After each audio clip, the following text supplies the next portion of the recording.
듣고 보는 이야기 듣보이. 오늘은 아이돌, 가수, 래퍼를 넘어 시대 아이콘이자 예술가가 된 GD에 대한 이야기입니다. 2024년 10월 31일 무려 7년간의 공백을 깨고 신곡을 발표한 가수가 발매 5분 만에 멜론 탑100 차트에서 2위에 오르는 일이 있었죠. 당시 멜론에서 해당 신곡 이용자 수는 무려 8.3만 명을 돌파하였고 유튜브에 동시 공개된 뮤직비디오 역시 16시간 만에 조회수 740만 회, 좋아요 60만을 기록하며 국내 유튜브 인기 급상승 음악 2위에 등극했습니다. 현재는 1위네요. 7년이라는 긴 공백기에도 불구하고 발매 직후부터 멜론을 비롯한 국내 주요 음원 차트는 물론 해외 차트에서도 상위권을 아니 탑을 찍으며 큰 인기를 끌고 있죠. 빌보드는 빌보드 200에 한국어 앨범을 올린 최초의 K-팝의 거장이 새 시대의 시작을 알린다라는 기사를 냈습니다. 다들 아시다시피 엄청난 파급력을 가진 가수는 다름 아닌 지드래곤이고 이번에 발표된 음악은 파워이죠. 심지어 파워는 정규 3집의 선공개 싱글입니다. 앨범 전체가 공개된 것도 아니고 선공개곡이 이 정도로 큰 호응을 얻고 있는 것이죠. 2006년에 빅뱅으로 데뷔한 이후 18년이 지났지만 지드래곤은 K-팝의 왕이라는 칭호답게 여전히 20대부터 50대 이상에 이르기까지 세대를 아우르는 영향력을 가지고 있습니다. 일반인들 뿐만 아니라 연예인들 사이에서도 지드래곤은 연예인의 연예인으로 불릴 정도죠. 개인적인 느낌으로는 누가 잘생겼다 잘 나간다 이럴 때 질투나 시기가 생기기 마련이지만 지드래곤은 이것마저 안 느껴질 정도입니다. 궤를 달리하는 느낌이니까요. 지드래곤의 영향력은 가수 활동에만 국한되어 있지 않습니다. 활동 초기 지드래곤은 빅뱅의 리더이자 빅뱅의 거의 모든 히트곡을 작사 작곡하며 천재로도 이름을 날렸죠. 2007년 거짓말과 마지막 인사, 2008년 하루하루와 붉은 노을, 2011년 럽송, 2012년 블루와 판타스틱 베이비, 2015년 베베와 뱅뱅뱅, 루저 등이 모두 지드래곤이 단독 작사 작곡했거나 작사 작곡에 참여하여 전 국민에게 사랑을 받았던 곡들입니다. 그리고 음악성만큼이나 주목을 받았던 영역이 다름 아닌 패션이죠. 데뷔 이래로 늘 스트릿 패션과 하이엔드 패션을 믹스한 자신만의 독특한 스타일로 트렌드를 주도하던 지드래곤은 사실상 활동 기간 내내 대한민국 패션의 유행을 주도했습니다. 이게 어떤 옷을 유행시켰다 이런 게 아니라 트렌드를 앞서 나가죠. 2014년부터는 칼 라거펠트의 뮤즈로서 꾸준히 샤넬 행사에 초대되며 패션계에서도 글로벌한 인기와 명성을 얻게 되었습니다. 그러다 2016년에는 아예 아시아 남성 최초로 샤넬의 글로벌 앰베서더로 선정되며 주목을 받았죠. 또한 2015년에는 서울시립 미술관에서 피스 마이너스 원이라는 전시회를 개최하여 예술 분야로 활동 영역을 확장했고 2016년에는 이 전시회의 이름을 따서 패션 브랜드를 런칭했습니다. 지드래곤의 브랜드는 나이키 등 유명 브랜드와 한정판 콜라보레이션 제품을 출시하며 큰 인기를 끌었는데 특히 지드래곤이 지인들에게만 선물한 88쪽의 한정판 운동화는 리셀가가 무려 4천만원에 달했죠. 2024년 6월에는 카이스트 기계공학과 초빙 교수로 임명되어 큰 화제가 되기도 했고요. 그렇다면 인간 권지용은 어떤 사람이며 어떤 과정을 거쳐 우리가 아는 연예인의 연예인 지드래곤이 되었을까요? 많이 알려져 있다시피 지드래곤의 본명은 권지용으로 1988년 8월 18일 서울특별시 용산구에서 일남일녀 중 막내로 태어났습니다. 생년월일에 8이라는 숫자가 무려 4번이나 들어간 것이 다소 특이한데 이 때문인지 지드래곤은 늘 숫자 8에 애착을 보여왔죠. 지드래곤은 자신의 첫 솔로 앨범 하트 브레이커를 2009년 8월 18일에 발매하였고 이후 2013년 9월에는 스페이스 8이라는 개인 사진전을 열면서 8에 대해 어렸을 때부터 생각해왔다. 남들보다 팔자도 좋았던 것 같다고 말하며 88점의 전시물을 8일간 하루 8시간 동안 전시하였죠. 또 GDN 탑 1집 인트로 곡에서는 88년도 8월 18일생 딱 봐도 뭘 가져도 너보다 많은 팔자라는 가사를 썼고 지드래곤의 패션 브랜드 피스 마이너스 원의 로고는 꽃잎 하나가 없는 데이지 꽃인데 잘 보면 이게 8시 방향이죠. 앞서 언급했던 4천만원 상당의 리셀가를 기록한 운동화를 88점만 만든 것도 팔에 대한 애정을 드러낸 것으로 보이고요. 이번 컴백도 88개월 만의 컴백이었고 앞서 말했듯 파워는 정규 3집의 선공개곡인데 정규 3집의 트랙 수를 보면 8곡이죠. 곡 파워의 길이도 2분 24초 각 숫자를 더하면 8이고 88개월 만의 컴백인 올해도 2024년 각 숫자를 더하면 8이 나옵니다. 어쨌거나 8이 가득한 날짜에 태어난 지드래곤은 어릴 때부터 끼가 많은 아이였죠. 아들의 남다른 재능을 일찍이 알아본 어머니 덕분에 지드래곤은 다양한 오디션과 대회에 자주 참가하였는데 덕분에 지드래곤은 1994년 5살의 나이에 MBC 어린이 프로그램 뽀뽀뽀에 출연하며 처음 연예계에 입문하게 되었죠. 어린 나이에도 춤에 대한 재능이 뛰어나던 지드래곤은 늘 자리쟁탈전이 심했던 뽀미 누나의 옆자리에서 춤을 출 수 있었습니다. 뽀뽀뽀 속의 단막극에서도 활약했기 때문에 사실 지드래곤은 아역 배우 출신이라고도 볼 수 있죠. 그런데 이 모습을 당시 데뷔와 동시에 큰 인기를 얻었던 혼성 그룹 룰라의 기획사 사장이 눈여겨보게 됩니다. 지드래곤을 비롯해 뽀뽀뽀에서 춤을 잘 추는 아이들이 모여 이른바 꼬마 룰라가 결성되었죠. 꼬마 룰라는 룰라와 똑같은 옷을 입고 룰라의 곡에 맞춰 춤을 추는 것은 물론 립싱크까지 선보이며 인기를 끌었습니다. 심지어 콘서트 투어도 같이 돌면서 오프닝 무대를 장식하는가 하면 캐롤 음반을 낼 정도로 꽤 활발히 활동했죠. 하지만 꼬마 룰라는 단기 프로젝트였고 멤버들의 나이가 너무 어렸기 때문에 또 1996년 1월 룰라가 표절 시비로 논란을 겪게 되면서 꼬마 룰라의 인기도 자연스레 시들해졌고 결국 하루아침에 해체 수순을 밟게 되었습니다. 해체 당시 8살이었던 지드래곤은 엄마한테 이제 이런 것 안 하겠다라고 말할 만큼 어린 마음에 큰 충격을 받게 되었죠. 이후로는 또래 아이들처럼 학원에 다니며 공부하는 평범한 나날을 보냈습니다. 하지만 지드래곤의 인생에 평범한 나날은 아주 잠시뿐이었죠. 하긴 이렇게 끼가 많은데 평범하게 살고 싶어도 주변에서 가만히 놔두지 않을 겁니다. 지드래곤은 가족들과 스키장에 놀러갔다가 그곳에서 주최되는 춤대회에 우연히 나가게 되는데 이때 나이가 훨씬 많은 형들을 제치고 1등을 하게 됩니다. 별것 아니라고 생각될 수 있지만 중요한 건 대회의 사회자였습니다. 대회의 사회자는 다름 아닌 SM 이수만이었거든요. 지드래곤의 재능을 알아본 이수만은 그 즉시 지드래곤을 캐스팅하였고 그렇게 지드래곤은 8살의 나이에 SM 엔터테인먼트의 연습생 생활을 시작했죠. 지드래곤이 SM에 들어갔을 땐 SES와 신화 멤버들 그리고 보아가 같은 연습생 신분이었습니다. 이렇게만 들으면 지드래곤이 SM에서 체계적인 트레이닝을 받았을 것 같지만 사실 당시 SM은 지금처럼 큰 회사가 아니었고 연습생 시스템도 제대로 갖춰져 있지 않았죠. 지드래곤은 한 달에 한 번 또는 3달에 한 번 연습에 나가는 정도에 불과했습니다. 또 지드래곤은 당시 춤은 좋아했지만 노래에는 별다른 재능이 없다고 느꼈기 때문에 가수로서 나아갈 방향에 대한 고민을 느끼는 상황이었고요. 그러다 초등학교 3학년이 되었을 때 지드래곤은 친한 친구의 집에서 난생 처음 흑인 음악을 접하고 큰 충격을 받습니다. 특히 우텐클랜의 음악에 마음을 빼앗겨 힙합에 관심을 갖게 되었죠. 오래 지나지 않아 지드래곤은 프리스타일 랩을 배울 수 있는 학원에 등록하여 본격적으로 랩을 배우기 시작했는데 공교롭게도 해당 학원을 연습실로 쓰고 있었던 사람들이 다름 아닌 피플크루였습니다. 피플크루는 과거 MC몽이 무명이었을 때 소속되어 있었던 힙합 크루였죠. 어린 나이에 랩을 배우겠다고 찾아온 꼬마 지드래곤이 신기하고 귀여웠던 피플크루는 지드래곤을 잘 챙겨주었고 지드래곤은 피플크루가 출연하는 케이블 프로그램에 동반 출연하며 방송에 다시 얼굴을 비추게 되었습니다. 또 2001년에는 한국 힙합씬에서 활동한 래퍼들이 대거 참여한 2002 대한민국 힙합 플렉스라는 앨범이 발매됐는데 이때 지드래곤은 13살 최연소 래퍼로서 직접 작사 작곡한 솔로곡은 물론이고 타이틀곡에도 참여했죠. 이때부터 지드래곤이라는 예명을 사용했고요. 이렇게 지드래곤이 꼬마 룰라 시절을 지나 꼬마 래퍼로 데뷔했을 무렵에는 양현량아 보아 같은 최연소 타이틀을 가진 어린 가수들이 활동하며 인기를 끌던 시기였습니다. 이런 와중에 등장한 13살 래퍼 지드래곤은 YG 엔터테인먼트의 눈길을 사로잡았죠. 특히 진우션의 션과 당시 YG의 메인 프로듀서였던 페리가 지드래곤을 마음에 들어하며 양현석에게 기뜸해주었고 그 결과 지드래곤은 SM을 떠나 YG로 이적하게 됩니다. 지드래곤은 서태지와 아이들 중에서 양현석을 제일 좋아했기 때문에 YG에 처음 갔을 때 매우 기대했지만 양현석이 왔냐 하고 슬리퍼를 질질 끌며 나타난 탓에 첫인상이 매우 실망스러웠다고 회상했죠. 서태지와 아이들이 아니라 그냥 동네 삼촌 같았거든요. 하지만 심드렁해 보이던 첫인상과 달리 양현석은 지드래곤을 영입하기 위해 화려한 언변으로 지드래곤의 엄마를 설득했고 잠시 엄마가 자리를 비운 사이 지드래곤에게 엄마가 오면 무조건 여기 온다고 땡깡 부려라고 말할 만큼 적극적인 태도를 보였습니다. 그날 지드래곤은 정말로 집에 가서 땡깡을 부렸고 결국 YG와의 계약에 성공하죠. 하지만 SM에서 연습생 생활을 했을 때와 마찬가지로 당시의 YG 역시 지금처럼 연습생에게 풍족한 지원을 해줄 만한 대형 기획사가 아니었습니다. 지드래곤이 YG에 들어갔을 때는 진우션과 원타임, 렉시 등이 활동 중이었는데 어린 지드래곤은 선배님들 시중 들기부터 연습실 청소에 이르기까지 온갖 잡일을 도맡아야 했죠. 약 1년 동안은 연습보다 청소를 더 많이 했다고 회상했습니다. YG 오면 청소 1시간, 연습 한두 시간, 다시 청소 1시간을 하며 일과를 보내는 시기였죠. 13살의 끝물이 되었을 무렵 지드래곤은 페리의 솔로 앨범 타이틀곡에 참여하여 공중파 음악 프로그램에 출연하기도 하고 선배들의 콘서트 무대에 함께 서면서 무대에도 익숙해져 갔습니다. 그러다 GD는 진우션의 뮤직비디오에 어린 진우션 역할로 출연하게 되는데 이때 또 다른 어린 진우션으로 캐스팅되어 함께 뮤비를 촬영한 소년이 바로 추후에 빅뱅의 멤버가 되는 태양이었죠. 양현석은 태양까지 연습생으로 받아들였고 이후 지드래곤은 태양과 함께 힘겨운 연습생 생활을 이어나가게 됩니다. 꿈을 위해 5년을 앞만 보고 달리다 보니 YG에서 비로소 빅뱅이라는 그룹을 만들 거라는 소식이 들려왔죠. 지금이야 빅뱅이 지드래곤이 아이돌계 아니 한국 음악계의 전설적인 그룹이 되었지만 당시만 해도 지드래곤은 빅뱅에 매우 회의적인 입장이었습니다. 애초에 솔로로 계약했던 지드래곤은 솔로로 데뷔하거나 태양과 함께 데뷔할 생각이었고 여태껏 회사에서도 늘 두 사람을 묶어서 GDYB라는 이름의 힙합 듀오로 데뷔시킬 그림을 그려왔기 때문에 아이돌 그룹은 생각해본 적도 없었거든요. 또한 자신만의 독창적인 스타일과 춤을 원했던 지드래곤은 아이돌 그룹은 똑같은 옷을 입고 똑같은 춤을 춘다는 편견도 있었고요. 게다가 힙합 아티스트 전문 기획사인 YG에서 아이돌 그룹을 만든다는 게 황당했습니다. 이 시기에 지드래곤과 태양은 진지하게 YG를 떠날 고민까지 했죠. 하지만 결국 회사의 뜻을 따르게 된 지드래곤은 그 누구보다 데뷔를 위해 열심히 노력했습니다. 심지어 멤버를 영입하기까지 했죠. 빅뱅이라는 아이돌 힙합 그룹을 만들자는 계획이 세워지자 지드래곤은 중학교에 다닐 때부터 친하게 지내며 같이 랩을 하고 춤을 췄던 동네 형에게 연락했습니다. 지드래곤이 YG에서 만드는 아이돌 그룹 얘기를 해주자 형은 너무 좋다 내 꿈이다라고 말하며 관심을 보였고 그 뒤로 지드래곤은 형이 YG에 들어올 수 있도록 형이 만든 데모 CD를 YG 스타일에 맞게 수정하도록 여러 번 코칭해준 뒤 완성된 CD를 양현석에게 가져가죠. 이 이야기의 주인공이 빅뱅의 멤버가 되는 탑입니다. CD를 들은 양현석은 탑을 한번 보자고 했으나 탑의 실물을 본 순간 실망하고 말죠. 탑은 데뷔와 동시에 잘생긴 비주얼로 주목을 받았지만 당시만 해도 살이 많이 찐 상태였기 때문에 아이돌 그룹 멤버로는 어울리지 않았거든요. 탑은 그대로 집으로 돌아갔다가 6개월 후 독하게 살을 뺀 뒤 잘생겨진 모습으로 다시 나타나 빅뱅의 멤버로 합류하게 되었고 이후 배틀신화라는 프로그램에서 탈락한 승리와 웃는 모습 때문에 뽑힌 대성까지 차례로 빅뱅의 멤버가 되었습니다. 이렇게만 보면 빅뱅의 데뷔 과정이 그저 순탄하게만 보이지만 사실 YG에서는 처음부터 데뷔를 확정해주지도 않았죠. 심지어 누가 봐도 메인 멤버인 지드래곤과 태양에게도 확답을 주지 않은 채 오히려 언제든지 데뷔 후보에서 제외될 수 있을 것처럼 서바이벌 경연을 벌이게 했습니다. 처음엔 빅뱅 데뷔조였으나 이 서바이벌을 통해 탈락한 멤버가 전 비스트의 멤버 장현승이고요. 당시 빅뱅의 살벌한 데뷔 과정을 담은 다큐멘터리인 리얼 다큐 빅뱅이 곰TV와 MTV 코리아에서 방영되며 인기를 끌었죠. 여기서 유명한 장면이 많이 탄생했는데 가장 유명한 것 중 하나가 양현석이 지용아 6년 연습하고 집에 갈래라고 말하는 장면입니다.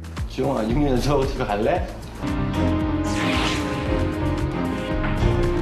또 이 다큐에서 지드래곤은 유독 예민한 모습을 자주 보이며 멤버들에게 연습을 제대로 할 것을 요구하곤 했는데 이 모습에서 당시 지드래곤이 받았던 압박과 리더로서의 책임감, 데뷔에 대한 강한 열망이 고스란히 드러났고 지드래곤이 성공한 후에 다시 회자되며 오히려 호감으로 작용했죠. 결국 빅뱅의 리더로서 데뷔에 성공한 지드래곤은 데뷔와 동시에 큰 인기를 얻었습니다. 신인 같지 않은 퍼포먼스와 뛰어난 음악 실력, 독특한 패션 센스 덕분에 빅뱅은 그 시대에도 드문 수식어였던 실력파 아이돌이라는 타이틀을 갖게 되었죠. 작사 작곡은 물론 무대 의상을 스타일링하는 일까지 관여하면서 사실상 빅뱅의 프로듀서 역할을 했는데 당시 기획사가 만들어준 그대로 옷을 입고 춤을 추고 노래 부르던 아이돌 판에서 지드래곤은 독보적인 캐릭터였습니다. 물론 지드래곤은 실력만으로만 인기가 많았던 건 당연히 아니었습니다. 개인 패션부터 비주얼, 특히 단순히 꽃미남처럼 잘생겼다가 아니라 다크한 모습이 공존하는 매력적인 비주얼은 이목을 사로잡기 충분했죠. 하지만 꼬마룰라 시절부터 SM 연습생 생활, YG 연습생 생활까지 모두 견뎌낸 지드래곤은 기대 이상으로 빠르게 얻은 인기에 마냥 기뻐하지 않았습니다. 오히려 자만하면 큰일 난다는 생각으로 더욱 실력을 쌓는 일에 집중했죠. 이렇게 나온 곡이 2007년 미니 앨범 1집으로 발매되어 빅뱅의 전성기를 이끈 거짓말입니다.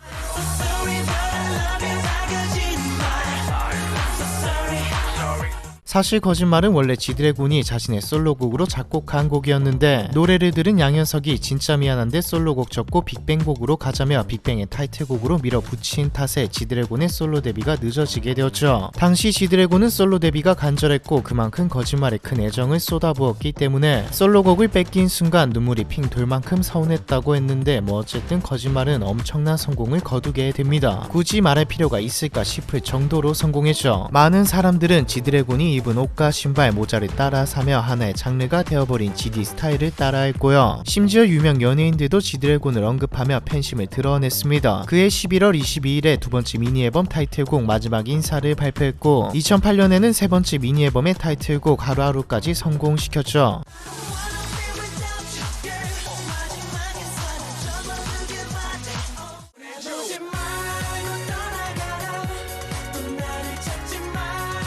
중요한 것은 지드래곤이 아이돌이 아닌 아티스트로 불렸다는 점이죠. 저는 힙합을 어릴 때부터 굉장히 좋아했습니다. 당시에는 언더그라운드 힙합이 진짜 힙합이고 오버그라운드와 메인스트림의 힙합은 대중성을 위해 예술론을 래퍼로서의 신념을 팔아넘긴 것이라 생각했죠. 지금 생각하면 좀 부끄럽네요. 그런데 또 그도 그럴 게 당시 오버그라운드에 나오는 힙합은 언더와 아예 다른 음악이나 다름없었습니다. 게다가 아이돌 힙합, 아이돌 래퍼라면 색안경을 쓰고 볼 수밖에 없었죠. 하지만 GD는 제 생각도 그리고 당시 많은 힙합 팬들의 생각까지 모두 바꾸었습니다. GD가 작사 작곡에 참여한 곡들은 매번 음악성부터 대중성까지 나무랄 데가 없었으니까요. 뒤에 나오겠지만 원 오브 카인드 앨범은 진짜 어떻게 보면 힙합을 주류로 끌어올린 게 GD가 아닐까 하는 생각이 들 정도입니다. 이후로도 GD와 GD가 이끄는 빅뱅은 하늘 높은 줄 모르고 성공 가도를 이어갔습니다. 이문세의 붉은 노을을 현대적으로 리메이크한 빅뱅의 붉은 노을은 세대를 아우르는 히트를 쳤죠.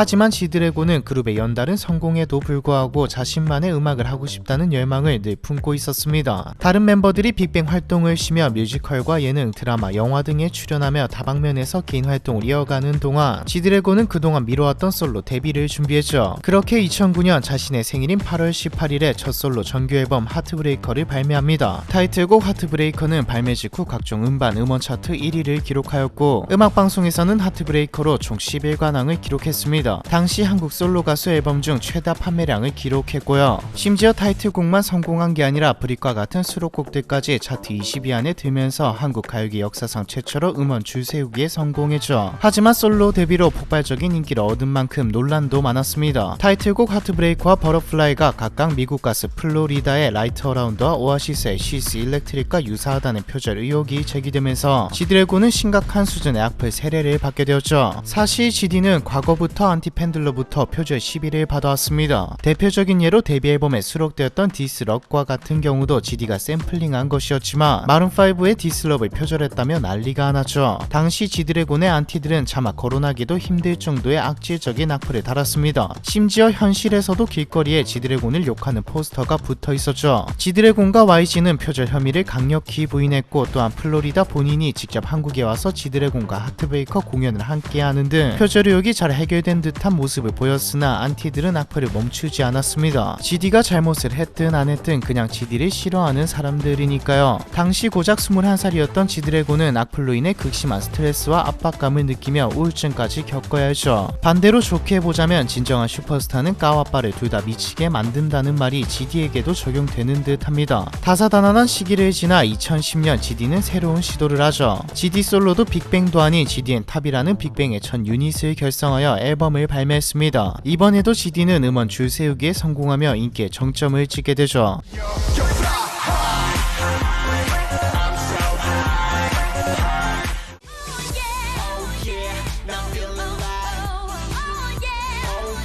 하지만 이듬해인 2011년 10월 지드래곤은 또다시 논란의 중심에 서게 됩니다. 대마 흡연 혐의였죠. 2011년 5월 지드래곤이 일본 콘서트 후 뒤풀이 자리였던 일본의 한 클럽에서 대마를 흡연했다는 첩보를 검찰이 입수하였고 조사를 해보니 실제로 지드래곤의 모발에서 대마초 양성 반응이 검출되었습니다. 검찰 조사에서 지드래곤은 뒤풀이 자리에서 모르는 사람이 내가 피우는 담배와 똑같이 생긴 담배를 주길래 별 생각 없이 받았고 무심코 담배를 피우다 보니 이상한 냄새가 나서 바로 버렸다고 주장했죠. 당시 사람들은 지드래곤이 알면서 피워놓고 거짓말을 하는 것이다, 아니다, 진짜 몰라서 피웠을 것이다로 양분되어 감론 일박을 펼쳤는데 결과적으로 GD는 기소유예 처분을 받았습니다. 검찰은 지드래곤이 초범이고 검출된 대마 성분이 극소량이었다는 점 때문에 검찰 내부 양형 기준에 미달한다고 판단하여 기소유예한 것이었죠. 지드래곤은 이 사건에 대해 공식적으로 사과한 뒤 추후 SBS 힐링 캠프에 출연해 사건에 대해 해명했습니다. 억울한 면이 있긴 하지만 자신의 잘못임을 인정하면서 여러 차례 자신은 거짓말을 하지 않았고 만약 거짓말을 했다면 대중 앞에 설 수 없었을 것이라 말했고요. 이후 지드래곤은 빅뱅의 네 번째 미니 앨범 투나잇을 발매하며 2년 만에 완전체로 컴백했습니다.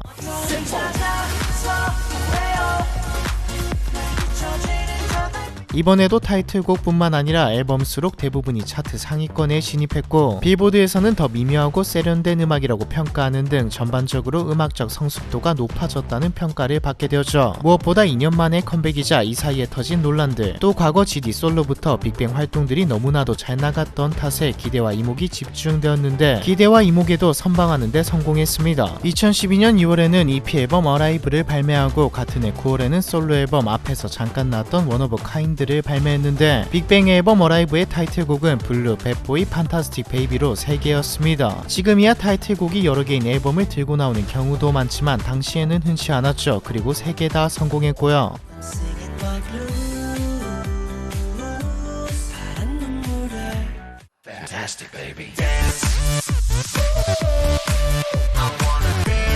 한국어 앨범 최초로 당시 빌보드 200 차트에 150위로 진입하기도 했습니다. 지드래곤의 솔로 앨범 원 오브 카인드 역시 빅뱅의 앨범만큼이나 큰 성공을 거뒀습니다. 발매 당시 또 한 번 한국 솔로 가수 앨범 중 최다 판매량을 기록했고 한국 대중음악상에서는 타이틀곡 원 오브 카인드로 최우수 랩앤 힙합 노래 상을 수상했죠. 이 기세를 이어 2013년에는 두 번째 솔로 정규 앨범 쿠데타를 발매하고 첫 솔로 월드 투어까지 성공리에 진행했습니다. 이때도 삐딱하게 블랙, 니가 뭔데 같은 노래들이 인기를 끌었는데 특히 삐딱하게는 2017년 1월 기준 유튜브 뮤직비디오 1억 뷰를 돌파했죠. 지금이야 K-팝이 세계적으로 인기가 많아지면서 1억 뷰 돌파가 흔하지만 당시만 해도 1억 뷰는 남자애돌 솔로로는 최초였습니다. 2014년에는 GDN 탑에 이어 GD 태양의 유닛이 결성되었고 이때 싱글로 굿보이가 발매되었습니다. 굿보이는 발매 직후 한국 온라인 음원 서비스와 7개국 아이튠즈 차트에서 1위를 차지하며 큰 인기를 얻었죠. 굿보이 역시 2016년 4월 기준 유튜브 조회수 1억 뷰를 돌파하였고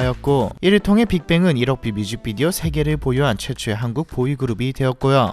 2015년에는 빅뱅이 활동을 재개하여 메이드 시리즈 앨범 활동을 이어갔습니다. 이때 빅뱅 폼은 미쳤죠. 보통 아무리 정상에 있는 그룹이라고 해도 커리어에서 별로다, 기대에 못 미친다는 반응이 나올 만한데 명성과 인기가 아닌 곡 자체가 좋았으니까요. 5월에는 싱글 앨범 M을 통해 루즈와 베베를 공개하고 6월에는 싱글 앨범 A를 통해 뱅뱅뱅과 We Like to Party, 7월에는 싱글 앨범 D를 통해 If You와 Sober, 8월에는 싱글 앨범 1을 통해 쩌러와 Let's Not Fall in Love를 공개했죠. 그리고 싱글 앨범들의 곡들에다 에라 모르겠다, 라스트 댄스 이 두 곡을 타이틀로 한 정규 3집 메이드를 냈습니다. 그냥 이 시기는 빅뱅의 시대였죠. 이 무렵 지드래곤은 물론이고 빅뱅 자체가 아이돌 그룹이라는 이미지에서 벗어났습니다. GD는 자타공인 아티스트이자 연예인들의 연예인이 되었고 빅뱅은 아이돌이라기보다는 GD가 이끄는 아티스트 그룹 같았죠. 한 명만 빼고요. 2016년에는 음악 활동보다 패션계에서 지드래곤의 영향력이 더 두드러졌습니다. 이 시기 지드래곤은 샤넬의 첫 번째 아시아 남성 앰베서더로 선정되기도 했죠. 사실 지드래곤은 2015년 샤넬의 FW 쿠티르 쇼에 참여하는 등 이미 샤넬과 인연이 있었고 특히 샤넬의 크리에이티브 디렉터 칼 라커페트는 GD에게 공공연히 애정을 표현해왔죠. 지드래곤만을 위한 샤넬 스페셜 에디션을 선물할 정도였습니다. 미국 스타들의 전유물이었던 럭셔리 브랜드 앰베서더 자리에 지드래곤이 선정된 이후 지금은 수많은 K-팝 스타들이 진출하게 되었죠.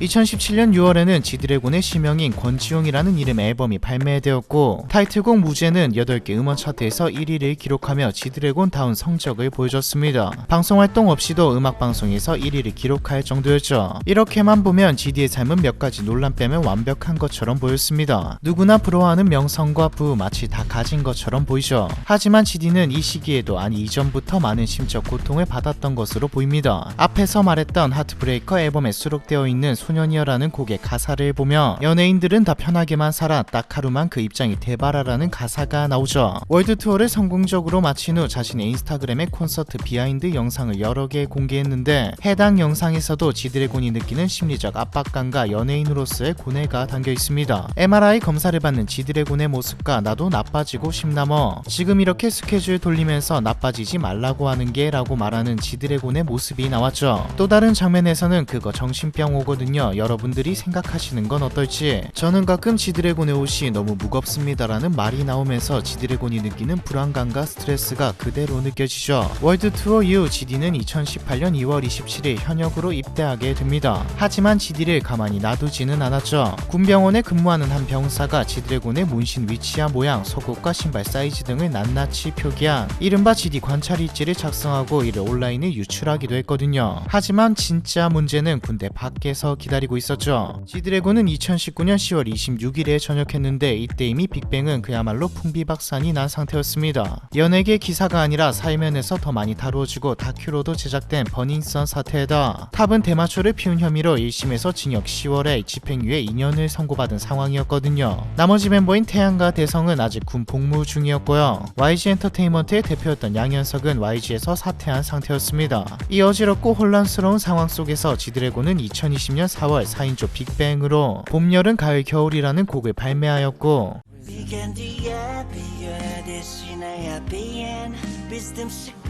참고로 마지막에 반복되는 라라라가 빅뱅 데뷔곡의 제목이기도 하기에 빅뱅의 마지막 앨범이라는 추측도 나왔고요. 그런데 또 마약 투약 혐의로 지드래곤이 불구속 입건되면서 대한민국이 한동안 떠들썩해졌습니다. 결과는 무혐의 처분을 받게 되었죠. 그럼에도 상당 기간 동안 지드래곤을 향한 악플과 비난이 쏟아졌습니다. 지드래곤의 말투 변화와 표정, 몸짓, 제스처까지 문제에 삼으며 약물 중독자가 아닌 이상 이렇게 행동할 수 없다고 말하는 사람들도 있었죠. 또 한 번 GD가 힘들어했던 일이 반복된 것이었습니다. 그리고 앞서 말했듯 2024년 10월 31일 지드래곤은 7년 만에 솔로 공백기를 깨고 비로소 디지털 싱글 파워를 공개했죠.